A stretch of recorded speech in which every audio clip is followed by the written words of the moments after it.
புதுச்சேரி தாகூர் அரசு கலை மற்றும் அறிவியல் கல்லூரியின் முதல்வர் டாக்டர் சசிகாந்ததாசுக்கு பசுமை இந்தியா விருது வழங்கப்பட்டது. புதுச்சேரி தாகூர் அரசு கலை மற்றும் அறிவியல் கல்லூரியின் முதல்வர் டாக்டர் சசிகாந்ததாசுக்கு சுற்றுச்சூழல் மற்றும் பசுமையை பேணி காத்தமைக்காக புதுதில்லி திவே அறக்கட்டளை பசுமை இந்தியா விருதை வழங்கியது.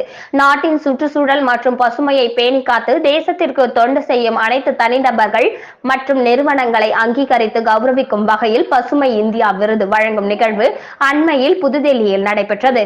இந்த நிகழ்வில் பல்வேறு உயர் அதிகாரிகள், கௌரவ விருந்தினர்கள், சமூக ஆர்வலர்கள், தன்னார்வ தொண்டர்கள், கார்ப்பரேட் நிறுவனங்கள் மற்றும் தொண்டு அமைப்புகளை சேர்ந்தவர்கள் அவரவர் முயற்சிகளுக்காக கௌரவிக்கப்பட்டனர்.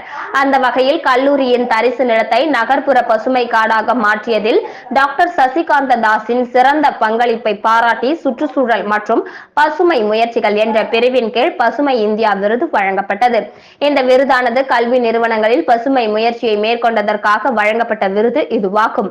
கல்லூரியின் நகர்ப்புற பசுமை காடுகளில் புதர் தோட்டம், கொரோனா நினைவு பூங்கா, சங்கம் நீர் சேமிப்பு குளம், சோழர் மற்றும் வீரபாண்டிய கட்டபொம்மன் மற்றும் வேலு நாச்சியார் பெயரிடப்பட்ட பல்வேறு தோட்டங்கள், அமைதி வனம்